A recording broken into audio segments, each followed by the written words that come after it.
सचिन पायलट कांग्रेस के युवा कर्मठ नेता 2024 लोकसभा चुनाव को लेकर कांग्रेस के सचिन पायलट को छत्तीसगढ़ का प्रभारी बनाया गया है। साथ ही अब वो कांग्रेस के महासचिव भी बन गए हैं।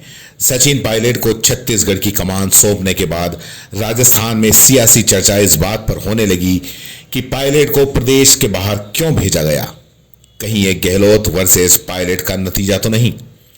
दरअसल 2023 के विधानसभा चुनाव में सत्ता में काबिज गहलोत सरकार को भरोसा था कि वो इस बार प्रदेश में सत्ता परिवर्तन की परिपाटी को तोड़ेगी, लेकिन ये भरोसा मुख्यमंत्री अशोक गहलोत को अपनी योजनाओं और घोषणाओं की वजह से था।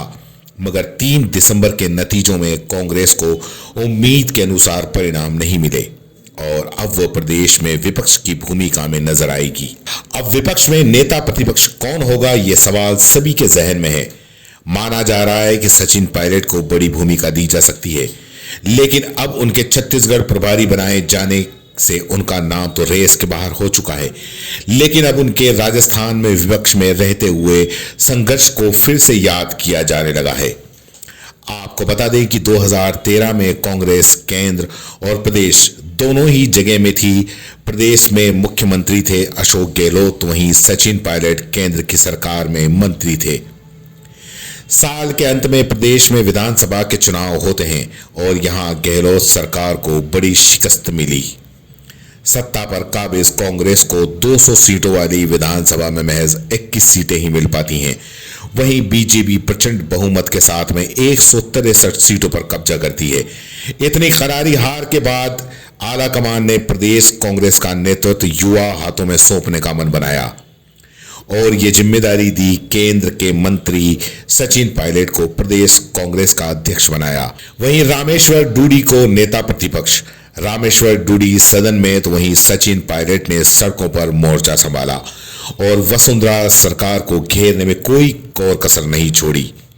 प्रदेश अध्यक्ष बनने के बाद पायलट के सामने सबसे बड़ी चुनौती थी लोकसभा का चुनाव, जो मोदी वर्सेस राहुल गांधी के बीच लड़ा जा रहा था। राजस्थान में 2009 में कांग्रेस के 20 सांसदों को जीत मिली थी। सचिन पायलट भी अजमेर सीट से सांसद थे।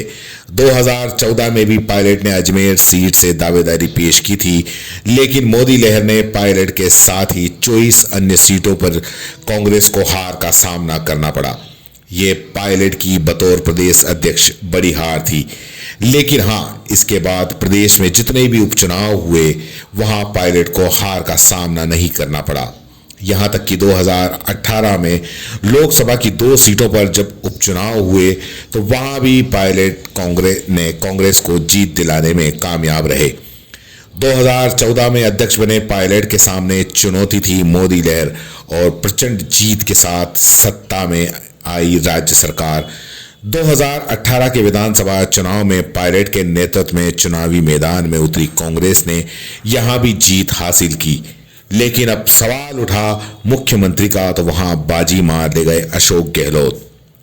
माना जाता है कि 2018 में कांग्रेस को जीत मिली तो वो जीत पायलट को मुख्यमंत्री बनाए जाने को लेकर थी, ना कि सत्ता परिवर्तन का कारण। इसको इस लिहाज से भी समझा जा सकता है कि 2018 में कांग्रेस को गुर्जर बाहुल्य क्षेत्र से 29 सीटों पर जीत मिली, जबकि बीजेपी के खाते में महज 6 सीटें ही आई थी। लेकिन 2023 के चुनाव में कांग्रेस को यहां 10 सीटों का नुकसान हुआ। अगर गुर्जर विधायकों की बात की जाए तो 2018 में कांग्रेस के 12 में से 7 उम्मीदवारों को जीत मिली थी, जबकि बीजेपी के 9 उम्मीदवारों में से किसी को भी जीत नहीं मिली। वहीं 2003 के नतीजों में कांग्रेस के 2, बीजेपी के 5, जबकि बीएसपी के 1 गुर्जर उम्मीदवार को जीत का स्वाद चखा। यानी 2023 में गुर्जर समुदाय ने कांग्रेस से पल्ला झाड़ लिया। अब राजस्थान में जातिगत वोट बैंक साधने में तो कहा जा सकता है कि पायलट का पलड़ा भारी है। बतौर अध्यक्ष उनकी सीट का प्रतिशत भी बेहतर ही रहा। वह बात अलग है कि 2014 और 2019 के लोकसभा चुनाव पायलट के नेतृत्व में हुए थे, जहां कांग्रेस को हार का सामना करना पड़ा।